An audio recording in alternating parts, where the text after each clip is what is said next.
Hey, group. I'm going to talk to you people about money. Money. And you need to listen to me. Americans that are worth less than, a capital amount of, I would say, $300,000, they're very stupid when it comes to dealing with money. I'm going to give you advice about money and how to have money. And even if you're only 20, listen up. What's going to save you in life is property, physical land, a house, a dwelling. But make sure it's in a good area. And realize this, a real estate agent is your enemy. We have to use them randomly, but the real estate agent is your enemy in life. Because, let me explain why. Because they are a person, their interest and intentions is reselling. And they want the cost of housing properties to go up. That's your enemy. You know, like I bought my current house in 1994. Okay, right now it's a 3-bedroom, 7-room brick house in a nice subdivision. Okay, it's in a good area. There's no state tax. There's only school tax and county tax. And I am age 68, so I no longer am required to pay county tax, but just school tax instead. It works. So I'm like this. A real estate company or a real estate agent, they want my house to be appraised at $500,000. Why? Because of the resale value. But me and that,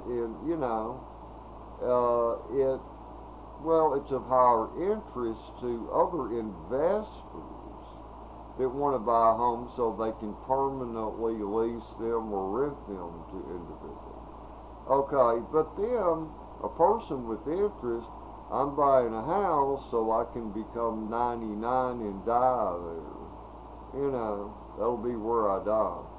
Okay, they're your enemy. They're against you. Because, see, like, I would rather my house be appraised at $20,000 instead of $500,000. Why? Because I'll pay less school tax in my case. And if a person's under 65, they'll pay less county tax, on their property. So see, the interests are conflicting. You need to realize that. And like a real estate office, they'll be for homeowners association idiots or civic club. Keep up your property to keep up the home values. Give them a middle finger if a real estate agent ever tells you that. Because that's conflict of interest for yourself. I mean, why would I want to keep up my home value? Why? So my taxes can go up? Why the hell would I want to do that? I'll keep up the structure and the integrity of the home, but I don't need to keep up the home value by making it, look pretty and planting shrub trees for other people to see it that drive by. Would be buyer investors, because if I never intend to sell, why the hell would I do that? Okay, now that's on the real estate deal. But everybody, you need to buy some kind of a dwelling to where you own the land and the dwelling. The dwelling is called the improvement, okay? You need to do that with your life and do it as early as you can. As early as you can. Even if you buy it and you don't want to live in it at that particular time, but a person wants to go to college, they want to live at the college. Well, buy one and then rent it. But get a real estate company to rent a house for you. That would be in your interest. Because they share a responsibility and they'll handle idiot tenants. If you get idiots in, which generally, yes, you will. Thank God I'm not a landlord anymore like I used to be. Way to get these people out of one house I owned. Oh my God, it was a nightmare. But they were absolute idiots. But, you know, I finally got it done after 4 months. But I'm going to talk to y'all about money. If you're not worth $300,000, banks want you to invest all the time. You know, don't invest nothing. Don't invest nothing. Don't even invest in an annuity. You know why? An annuity is not FDIC insured.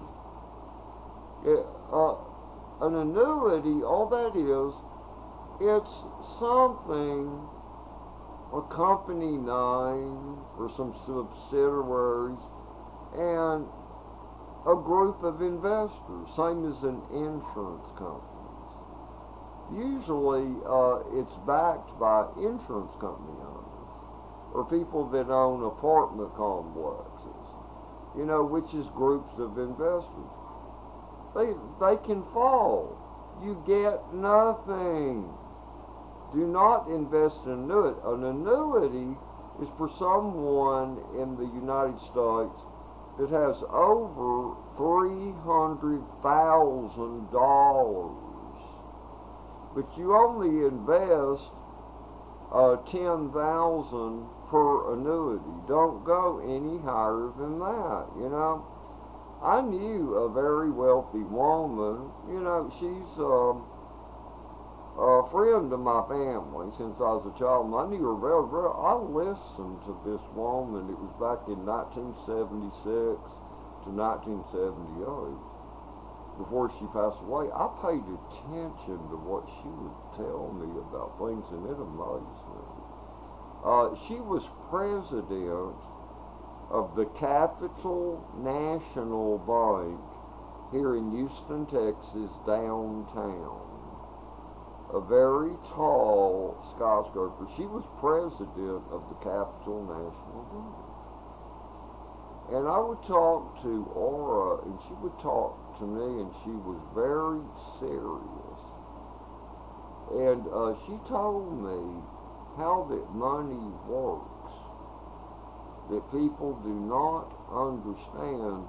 And she told me that people that are older, that have the most money, are people that never invested any money at all.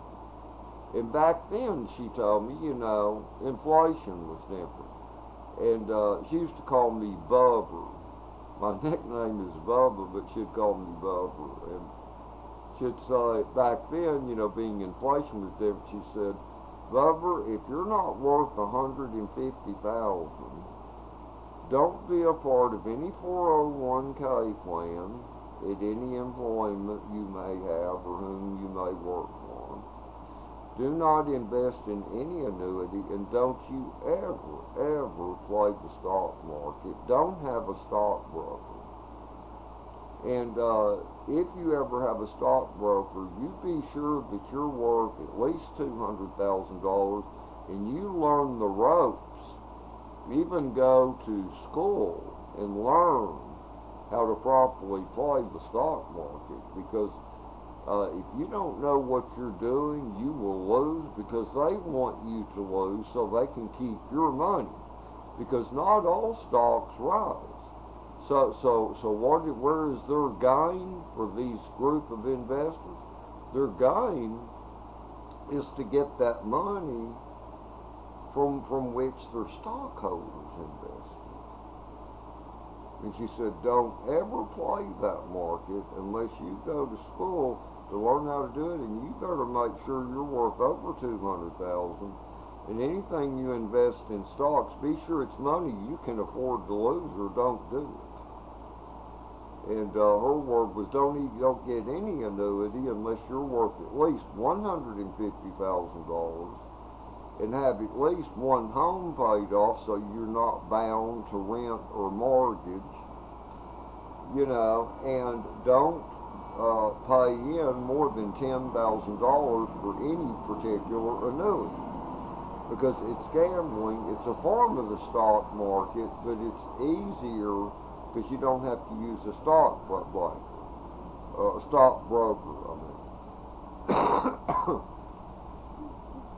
And she told me, she said, of all the accounts at Capital National Bank, she said people that are doing the best from age 40 up to those that have even retired in their 70s and 80s, she said, here's the ones that have the most money today.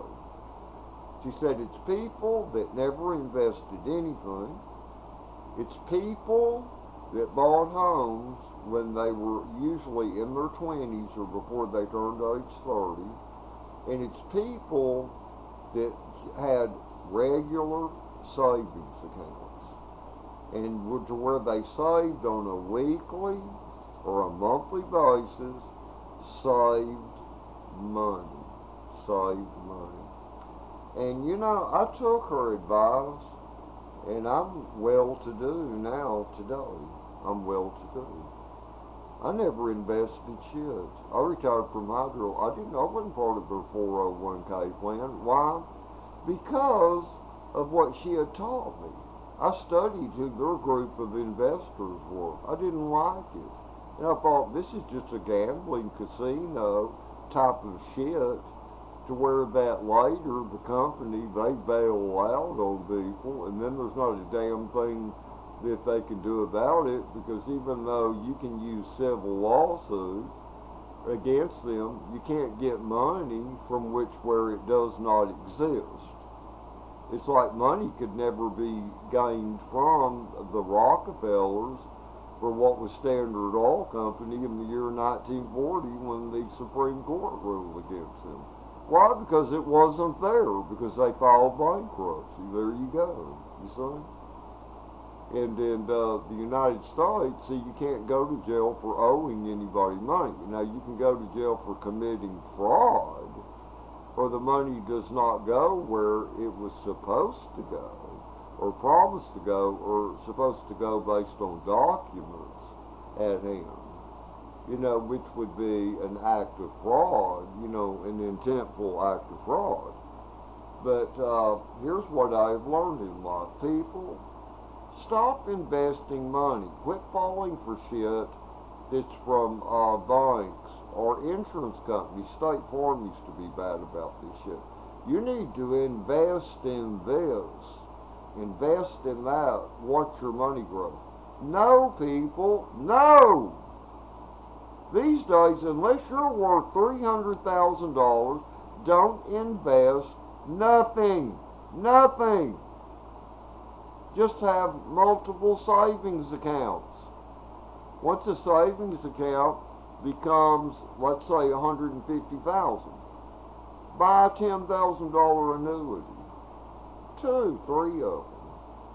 Do that. It draws the highest interest amount. But when the interest amount out, cash it in. See, cash it in.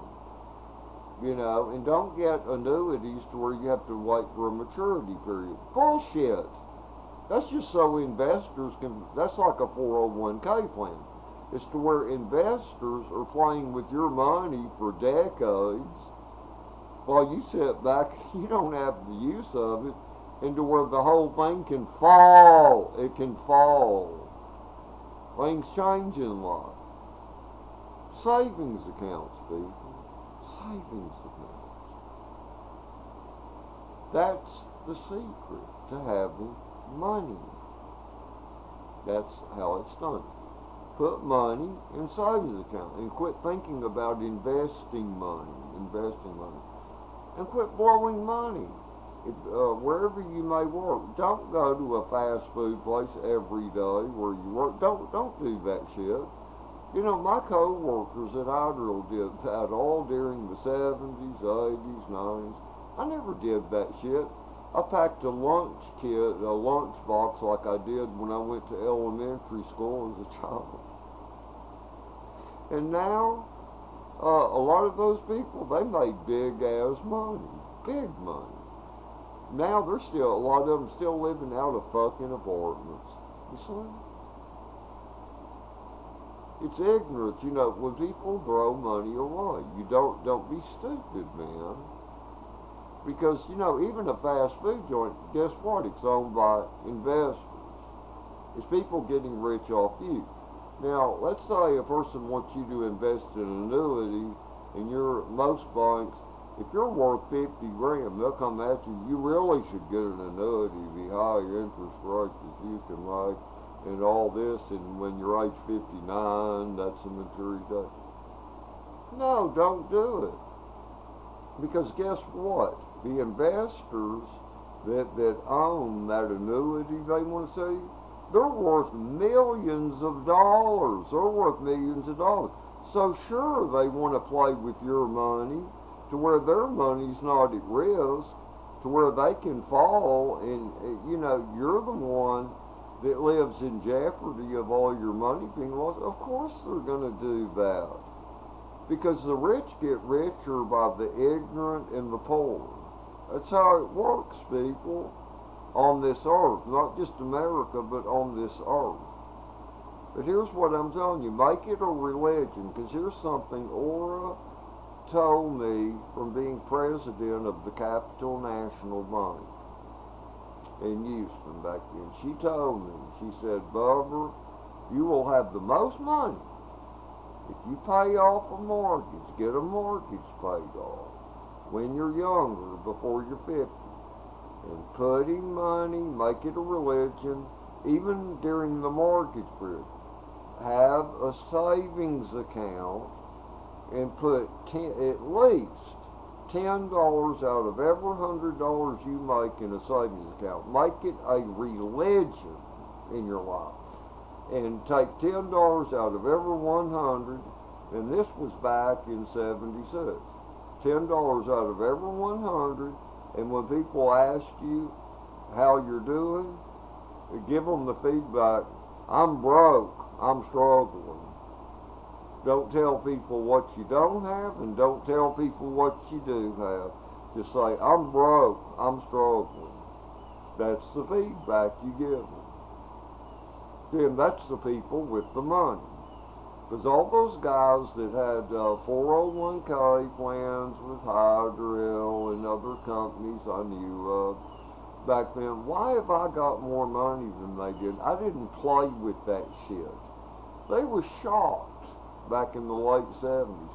And I said, no, don't include me in the 401k. I'm not going to sign any documents. They were shocked if the administration of it. I said, and they said, but why, Earl? We will match anything you will say. I said, because if you're matching anything, you're only handing it to multimillionaires that are investors that can fall and go bankrupt. I said, I'm not going to do it. It's to where any money I save on my own, sure, nobody would be putting in what I'm putting in, but here's the thing about it, it can never fall unless I cause it to fall. You see? And I wound up with more money. But you talk to about anyone these days that's older, most people up in their 80s, and say, did you ever have four? They'll tell you it failed. I'll bet you that's the feedback you get. Is it didn't work, I got screwed over, da-da-da-da-da-da. That's what you'll find out, usually. And be careful who you bank with. Be very, very careful. Anybody you bank with, be very sure that they're connected directly with the Federal Reserve. Off scale, because see, a lot of banks, all they are, here you go again, a group of investors. You're making them richer. They can fall. Watch out. Watch out. Use only major banks. And also beware of this, banks do steal. Oh yeah. They steal, those employees steal. But anyway, hope I enlightened someone, got your brain to spark. Save money. Save money. That's the answer. And after you turn age 50, you don't want to be paying rent or mortgage. Think ahead. Buy a home, land that is within about what money you will have when you were around 50. And don't aim higher, because it'll only be a mortgage you can't afford. There's many, many people in their 60s that they had to retire due to health reasons or, many other factors.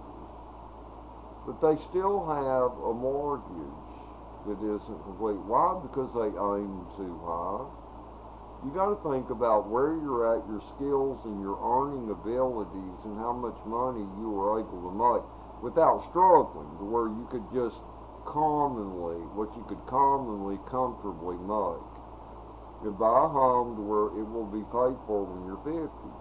And once you're age 20, start thinking about buying real estate, people. But don't aim too high above your ability. And don't ever take advice from a real estate agent. Of course they're going to pretend to be your friend. They're no different than a car salesman at a dealership. They don't have your interest at heart. Okay? But anyway, I hope you're all having a good day, and I hope this video will help some of you people. If you're between, over age 20, save at least 10%. At least 10%. 10% is $10 of each $100.